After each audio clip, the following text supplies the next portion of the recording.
Hi, this is Demi Davis of Filmmakers Focus, and we are in the West Village of Manhattan. And today is all about sex, drugs, and rock and roll as we talk to acclaimed writer Eric Danville. And he has written for Screw Magazine, High Times, and is currently the editor of Penthouse Magazine. He's also written the official heavy metal book of lists and the complete Linda Lovelace. Sexy, sexy. Yeah, man. So this is a lot of going on. Got a lot of sex, rock and roll, you know. I gotta say, it's Penthouse Forum and not Penthouse Magazine. Oh, okay. Penthouse Forum. Let's correct that. So, how did you start writing? How did you get involved in all this?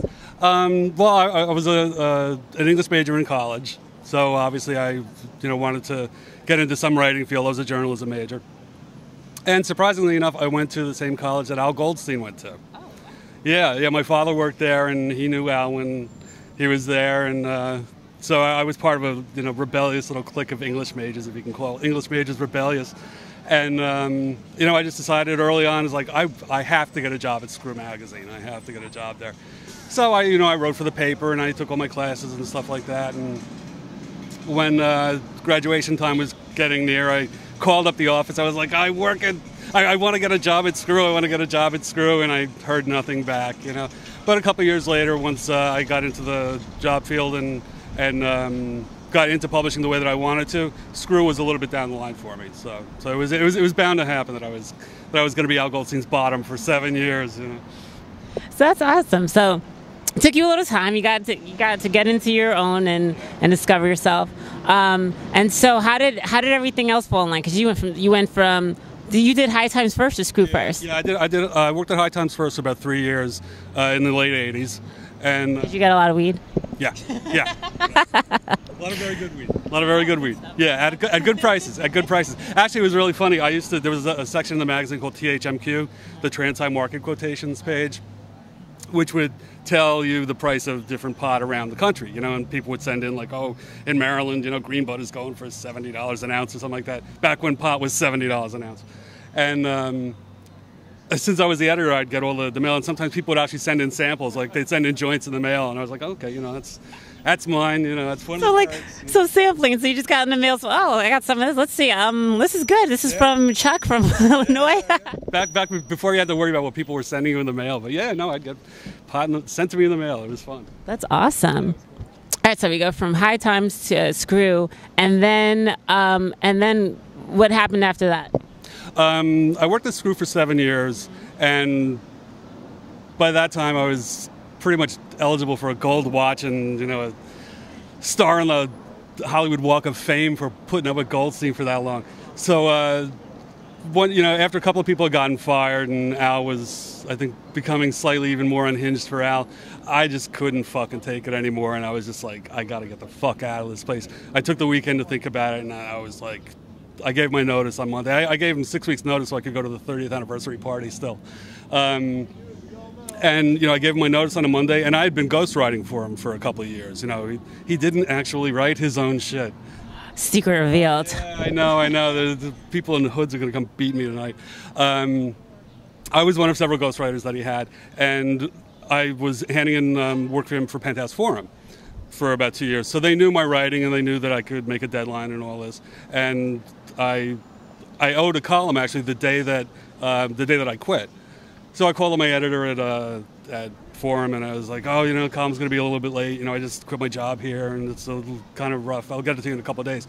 And she goes, well, we're about to start looking for someone for an associate editor job. Would you want to come in and interview for it? And I was like, yeah, of course. So I hang up the phone, and I was just like, okay, I have this job, like, in the bag. And, I started 6 weeks later, when I was unemployed for about 2 hours. That's pretty good, 2 hours. Awesome. And this is 1998, 99? 98, yeah. Awesome. Yeah. So now here comes the Linda Lovelace thing. Very sexy. The movie's coming out, right, with Lindsay Lohan soon? Oh, no. That one I don't think is going to happen. Lindsay Lohan, she's been out of the project for I think over a year. Oh, right. That's right. I forgot about that. There's two of them that are being worked on. One is called Inferno, by this guy named Matt Wilder, and the one that I'm involved with is Lovelace. Yeah. And who's going to be involved in that project? Amanda Seyfried is playing Linda, and Peter Sarsgaard is playing Chuck Traynor. Are you excited? Are you excited? Yeah, of course. I mean, the movie's been so long in the making. They've been trying to make that movie since, like, 82. Yeah, really long time. Ever since, when Linda's first book came out, or third book, actually, when Ordeal came out, obviously tons of interest. We got to make it into a movie. And they were thinking about making it into a mini-series, regular, feature film. I think, actually, the first person that was being spoken to play Linda was Laura Dern. Back in like 82. So I mean, they've been plotting this out for a long time.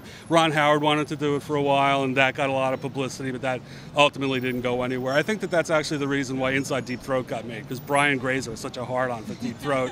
He had to get the story out there, and when it just wasn't happening with the script that they had for that, he was like, oh, well, we'll do a documentary. He said, the hell with this, right? Everyone wanted their own take on it, and so it just came to, okay, so glad, finally it's coming out. We're finally getting what happened. Now, I know that you are like a madman when it comes to collections. And when this guy's obsessed with something, oh my God, New York Times called you what, the sex collector? I was featured in a book called The Sex Collectors by Jeff Nicholson. Yeah. Insane. So we're coming to Linda Lovelace. Now, I read that you actually met her. Oh, yeah. And, you had like everything Linda. You had pictures of her. You had her autographs. So what was that like? And that was for your research for the book, right? Yeah, actually, the first piece of Linda Lovelace memorabilia I got when I was like 16.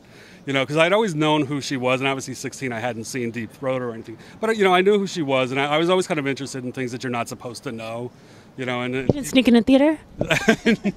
No, I was. I'm too straight to do something like that. I'm very straight-laced, Yeah, surprising. That's why he does. See, that's what it's always the ones that are straight-laced behind the scenes. Really? I'm shocked. Is it like your alter egos? Like, is that your... Yeah, kind of. I mean, it's just, something in me. I just need to know things that you're not supposed to know. I think that's human nature, right? We all want to. Yeah, I like to think so too. I mean, I just luckily I can make it pay off for me. But I was 16 years old. And I was at a flea market with a friend of mine, and we're looking through a box of old paperback books, and I saw a copy of the novelization of Deep Throat. And I was like, oh, this is the book of that movie. Okay, and I paid like 35 cents for it. So, I got that, and I just, known about it for a while. I didn't actually even see the movie for 2 years until I went to college, when I came home for the weekend. My parents were gone, and me and my girlfriend came home. We were like, oh, let's watch a porn movie. So we went to the local video store and got a copy of Deep Throat, and she gave me, the best blowjob afterwards. It was awesome. OMG, whoa! So when you saw it, what did you think? I was impressed. Both before, during, and after watching the movie, I was impressed. Yeah. Awesome. So from that, I mean, at what point did you want to write your own version of Linda, and you found out about her and decided you wanted to do this? Well, yeah. I mean, I had known about her her relationship with Al Goldstein, which was not good, and I was just kind of the wage slave up at Screw. I was an associate editor, doing my job and not too much else. And I had friends of mine. I've been very lucky to always have a lot of creative and talented friends, like writers and artists and musicians and stuff. So these people that I knew would be putting out books and doing this. And one day, this guy that I work with, my friend David Aaron Clark, said to another guy at a party, oh, he's got a book in him, it's going to come out one day. And I was like, I always took that, as very nice. So I decided that I wanted to get kind of a straight writing credit. So I was interested in Linda, and it was around the time that they were talking about doing the Ron Howard film. So I was like, oh, okay, anyone can write for Vanity Fair, So a friend of mine who worked for the video company that owns Deep Throat had her phone number. So I called her up one night at home, and I was totally honest, right from the beginning. I told her who I worked for, what I wanted to do, which was interview her for Vanity Fair, since this thing was going to be made. And she had answered the phone as if she was her own secretary, and listened to my spiel. When I told her that I worked for Al Goldstein, it was dead silence for about 10 seconds, and she goes, Goldstein? And I was like, yeah, but he's got nothing to do with this. And she's like, oh, okay. So she listened to my pitch, and then she's like, okay, well, I'll give Linda your message, and do me a favor, don't ever call this number again. So I was like, all right, I'll never call the number again. I told this to the friend of mine who gave me her phone number, and he said, well, if you got this interest and, you have this massive archive up at Screw, why don't you do a book about her? So I was like, all right, yeah, you know. So I set my mind to finding out all the information that I could. I looked through all the screw stuff.